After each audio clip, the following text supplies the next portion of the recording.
Good morning, everybody. Happy Thursday. Good morning, Miss Jilly. All right, we are live on the Facebook page, live in the group. Did anybody have issues with accessing Facebook yesterday? It was down for quite a few hours. And then once it was back up, OpenAPI, company behind ChatGPT, then that was down. It was just not a great day for technology yesterday, but I'm glad Facebook is back up and running. ChatGPT is back up and running. I realized yesterday I had some work I needed to do because I'm doing a presentation today on using ChatGPT and I couldn't use it last night and kind of realized like, man, this is a little bit of a crutch if it is down, but both of them are back up and running. Today, day number 6 of the 12 days of Christmas. Can you believe it? We are halfway through, all about waking up your database. So, my mission is to help you really take advantage of the low hanging fruit in your business to help you book more appointments. And I do believe that often email and text message marketing kind of just get put to the back burner.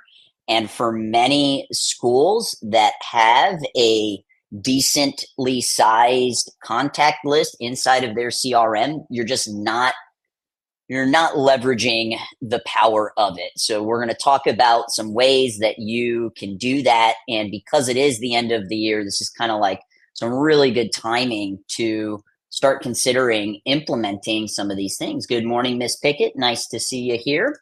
So we're going to talk about the importance of always growing your list, the customer journey, and how email marketing kind of works within buying cycles, the different short-term and long-term nurture sequences that you should have built inside of your school, how you can leverage the holidays in your email marketing to really kind of disguise the repetition, keyword offers, which are working really, really well with text message marketing, and then the magic email and text message. So, a couple of quotes: social media is for reach, email is for revenue, and you should be able to increase your revenue through increasing your bookings with email. And 90% of marketing doesn't work because it doesn't get done. And this is where I think a lot of schools are suffering, and it's just because you didn't open your school because you want to sit in front of your computer and have to write out email campaigns all day long. So we're going to talk about some ways to kind of become more efficient with crafting your emails as well. Good morning, Miss Ross. Nice to see you. So in marketing, we always have this kind of concept of always be growing your list. And your email list is a gold mine waiting to get leveraged. And I'm curious, do any of you know how many contacts that you have in your database? If you're just getting started, that number is going to be much lower. But for those of you that have been operating a school for many years, you may have thousands, if not tens of thousands of contacts in your CRM. Now, one of the big mistakes that schools make, especially if they aren't using like a industry standard website, is that they don't have segmentation of their email list. And this is incredibly important because especially if you're offering different types of programs, if you have kids programs, adult programs, maybe you have women focused programs, you want to ensure that the emails that you are sending out to these people are specifically written to them. If somebody is interested in your adult program, they don't have children, well, we really don't want to be sending them emails about our kids programs. And that's one of the reasons why I'm such a huge component of using industry standard websites like Market Muscles, because when somebody opts into that website, you can ask them what they are interested in, and then you can make sure that the emails that you are sending out to them are specific to their needs. So, Ms. Pickett, I know you're a newer school owner, right? So, of course, that number is going to be lower, 73. Miss Ross, about 1,000, but need to import the new ones from GrowPro. Yeah. And that's why I said, like, right now at the end of the year is a good time to kind of do a little bit of cleanup of your contact list, especially if you have your leads in multiple areas or CRMs. And ultimately, what we have to understand is consistency is going to yield results. I think that some people have fear in emailing their list too much. And is there, is emailing your list too much a possibility? Yes. But for most school owners, I doubt that that is something they really need to be worried about. So we always want to be growing our list. And we can do that through having a lead generating website. We can do that with paid ads. If we do an off-site booth, this is a big mistake that I see a lot of school owners make.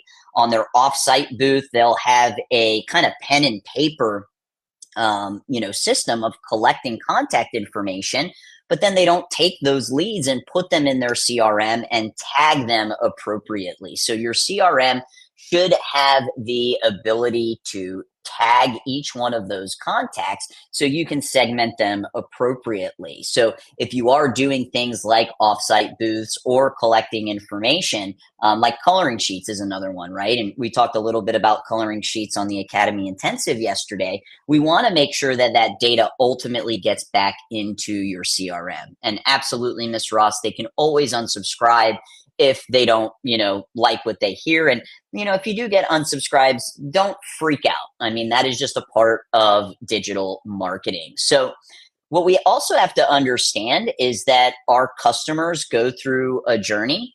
I'll give an example. I actually just signed up for a online platform called Sugar Wish. And Sugar Wish is kind of cool because what you can do is you can send a digital gift card to somebody, and then they can build a box of items that are personalized to them.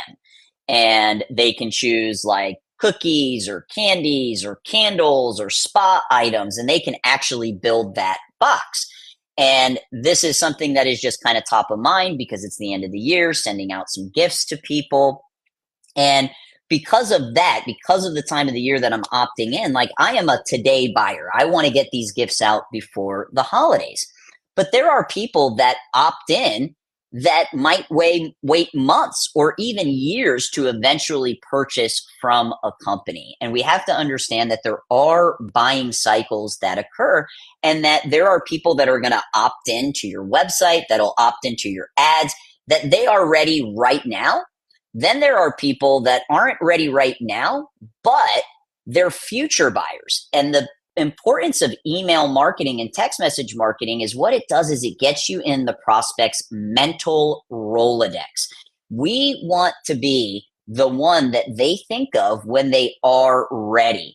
And we do that by staying top of mind by consistently reaching out with email and text message marketing. And the other thing to understand is that you will have prospects that are never going to buy from you. And that is okay. I want you to think of all of the different companies that you've opted into at some point that you've never spent a dime with, right? And maybe eventually, if they do start emailing you a lot, you'll end up unsubscribing, but that is just a part of marketing. We have today buyers, we have future buyers, and then we have never buyers. And this is why one of the things that you should do is check inside your CRM, because oftentimes they will have the first point of contact that person makes with you. So if you look back to November and you look at all of your enrollments that occurred in November, look at the contact date. Some of them will have opted in November. Some of them may have opted in the summer or the beginning of the year or even last year. I mean, we've had cases where, somebody went to a birthday party 3 years ago. They're still in our system. Their child is maybe now more interested. They're looking for extracurricular activities. And because they're on our list, because we've been sending content to them that is valuable to them, and we're not just pitching, they will choose us because we're in their mental Rolodex. So it's just important to understand these buying cycles of you're going to have today buyers, you're going to have future buyers, but you're also going to have never buyers. Some of the sequences that you want to make sure that you build out are short-term nurture sequences and long-term nurture sequences. And I like aiming for 21 days when somebody opts in and requests more information. So from that initial inquiry, we want to have emails and text messages that go out over the course of 21 days. And you want to be a little bit more consistent in the first few days, and then you can start tapering it off and emailing every few days afterwards. So I love making sure that on day one, they're getting a call, they're getting an email, they're getting a text message. If they don't pick up on the first day, then calling them again later on in the day. We want to do that again on day 2 and day 3, and then you can start spacing out more of that outreach. But in these short-term nurture sequences from that initial inquiry, we want to be leading with whatever our offer is at that particular time. And then you have long-term nurture sequences, and these are more about leading with value. It's about educating and informing them. And this should occur after those 21 days, and you should be aiming for about 2 to 4 emails a month minimum, where you are reaching out, excuse me, to these leads. Now, this might seem like a daunting task, and I'm going to keep it real with you. You could really knock out like a 12-month nurture sequence in a few and maybe even a couple of hours now because of ChatGPT. So writing these emails should feel like a much less daunting task than it used to. Like before ChatGPT, you'd have to sit there and write out every single one of those emails. And, unless you went to school for copywriting or you just absolutely love writing, doesn't exactly seem like the most fun thing to do. One of my suggestions when you are building those long-term nurture sequences where you're going to have a few touch points every single month is you also want to have offers in there. We want the bulk of the email to be value driven. We can add social proof in there with Google reviews and testimonials, but you should also have an offer for them to take advantage of, whatever that offer is for the month. One of my favorite things too, to make it feel less salesy, is to put your offers in the postscript, so the PS. So after you sign the email, you can put a PS with whatever the offer is. But you need to make sure going into 2025, you not only have these short-term nurture sequences, but you also have these long-term nurture sequences. And that's really for prospecting. But there's also student nurture sequences that are very impactful and very helpful with retention that you can write that are in line with the journey that your students are going on. So I did this many years ago, and this was before ChatGPT, and I just locked myself in an office, probably took about 4 hours, and I wrote 52 emails with the thought that every week, once a new student joins our academy, that parent and the adult, so I wrote one for the kids program and I wrote one sequence for the adult program, they would get a weekly email that educates them, entertains them, and inspires them, but is aligned with the journey that they're on. So for example, that first initial email after they enroll with us, we would link our student handbook inside of there. And then the second week, there would be an email about the car ride home and what parents should be asking their children during the car ride home. The next week would be an email about parent etiquette in the lobby, right? These are brand new students in our facility, and we really want to teach them about our culture. On week number 4, if somebody had been with our school for 4 weeks, there would be a time that they would have gotten to see our testing process. So we test at the end of every single month. So if a student had been with us for a full month, they would have seen that testing cycle occur. So there's information about that. About 4 months in, when they're getting ready to earn their next belt, there's information about, what that means to earn a new belt. A little bit later, when we're looking to nominate for upgrade, there would be an email about our nomination process. If you have a competition team, if at around the 8th month mark, you allow your students to try out for the competition team, there could be an email about that. And I just sat down and I wrote these 52 emails thinking about what is the journey that they're going through and providing them advice to ensure that they keep showing up. And what was so cool about this, it just kind of took those initial 4 hours and then you set it up in the CRM. And then once you tag them as a new student, every single week they would get this email. And because it was aligned with what they were experiencing in the school, I would get replies to the emails from parents thinking that like I was sitting there typing this email out to them because it was aligned with exactly what them and their children were going through. So this is a very powerful retention strategy and a really nice touch point for every single week for that first year. So considering developing these student nurture sequences can be very powerful. Miss Pickett, do you test during class or they've only heard that testing is happening? No, ma'am, we do test for stripes during class. So that's your student nurture sequences. And, like I said earlier, in the past, you didn't have Chat GPT, but now you do. And I'm actually doing a training on Chat GPT today, very excited about it. So I'm kind of walking through the exact process of hitting every single marketing action during the Academy Intensive. But what we have to understand with Chat GPT is that it needs to have great inputs in order for you to get a great output.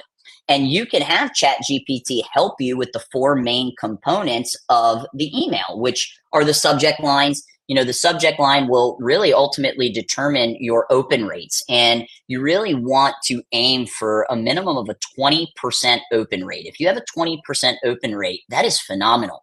I believe on day one, there was a gentleman in the Academy Intensive saying that, his students don't like him to email, but then he said he had a 56% open rate. Well, that is a phenomenal open rate. They actually do like when you email them. So you can use ChatGPT to help you come up with compelling subject lines, but what you don't want to do is bait and switch. I know I never like it if a company says something just kind of crazy and wild in the subject line to get me to open it, and then that's not what's really in the body. So we want to be authentic with that. Some things about subject lines to consider: you can use emojis, numbers work really well. You can use custom values, so there's personalization and their name actually populates in the subject line, but the subject line is going to determine whether or not they open it.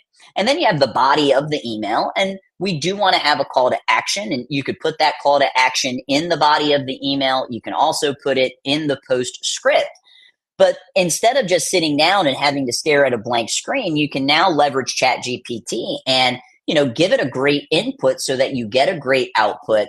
And it's not just copy and paste from there, because you do want to make sure that it's in your brand voice, and you can train ChatGPT in your brand voice. You can create your own GPT for your academy. We have one for GrowPro as well. And what's really great is that the more you use it, and the more it learns about your company, the better the outputs are going to be. So, because we now have this as a tool and resource, which is free, you can do a free account. I do recommend spending the $20 a month, because you get better outputs from GPT. You also kind of, all of the releases you get first, and it's just much faster. It's the best $20 I think you could spend in your business. And now you're just not staring at a blank screen anymore. Okay. The other thing that we want to do is leverage the holidays. So we know great instructors disguise repetition on the mat. You need to disguise repetition with your marketing. And the best way to do that is through leveraging the holidays. Every single month, there is a different holiday, which gives you a reason to reach out, right? December, we have the holidays. January, New Year, New Me. February, we have, Valentine's Day. March, you could do March Madness. You could do spring break. You have a reason to reach out. But a big mistake that a lot of school owners make is they just do these one-off emails and then they wonder why it doesn't work. When you are doing an offer campaign around the holiday season, I recommend at minimum a 3-part email and a 2-part text message campaign. And as your list continues to grow, This is how you wake up that database of leads that maybe opted in many, many months ago, but are now in a different place in their life and they are ready to pull the trigger. So we want to disguise the repetition of our marketing by leveraging the holidays. Miss Ross, looking forward to the training, Cris, and I need info on building my own GPT. Yes, ma'am. Awesome. So another thing that we're seeing works really well are keyword offers with your SMS reactivation. So SMS is just your text messaging. Your CRM that you are using hopefully has these capabilities. But if you are doing a special offer, let's say for the holidays, and you send a text message out, you can tell them as the call to action to reply with a specific keyword, such as holiday or New Year or Valentine's. And depending on your tech skills, because you do need to be a little bit more tech savvy, you can set up automations that guide the conversation. So if they do reply with the word holiday, you can have it so that they automatically get a text message back. Now, if you don't know how to use automations and workflows inside of your CRM, you can still do this because you can still send out that blast text message and say, respond with this keyword. You're going to get a notification that they responded back. And now it starts the conversation. Your contact list, you should be leveraging to start more conversations because in order to get a conversion, it starts with the conversation. Then there has to be a connection that is made with that particular prospect for it to eventually lead to conversion. Some people think it's that it's conversation to conversion. It's conversation to connection to conversion. So I really like utilizing these keyword offers in your text message marketing. So the last thing I want to touch on is the magic email and text. And anytime I'm talking about email marketing and text message marketing, we have to talk about this. And often we need to be reminded more than we need to be taught. And this comes from a marketer named Dean Jackson. He is not a martial artist, but he's the one that really put this on the map many, many years ago. And it's a very short and simple email. So the subject line is their name. So you would use the custom value, and every CRM's custom value is a little bit different. Yours might be brackets F-name. It might be bracket contact dot name. But what it does is it pulls in their name into the subject line. So it would be Cris dot dot dot. And it's a very, very simple one sentence, one question. Are you still interested in martial arts classes? And this works in every industry. We actually just did this in GrowPro, and it ended up booking like over 10 appointments for us just from sending out this email. Now, the other thing that you can do is send out a text message, and it's going to be a similar concept. Have their name. Are you still interested in martial arts classes? But then you're going to want to make sure that you sign it because they might not have your number saved and they might not know who you are. Now, something that's really important to consider is this segmentation and drip release. If you have a lot of contacts, if you have thousands and thousands of contacts, that's a lot of emails and a lot of text messages that can go out. And if you blast all of those out at once, especially the text messages, you can actually get your phone number flagged by the phone companies because they're trying to cut down on spam. So when I say drip release, you can set it up in your CRM so that it only sends out like 100 text messages at once. And then 10 minutes later, it'll send out some more, and then it'll send out some more. So you're not trying to send 15,000 text messages or emails. The other thing to consider is if you did do that and you got a very big, large response, would you be able to handle the increase of appointments? And the reason, why I bring that up is because of the time of the year right now, many schools are closing down. I know a lot of schools that close, from like the 23rd or even the 20th of December all the way into the new year.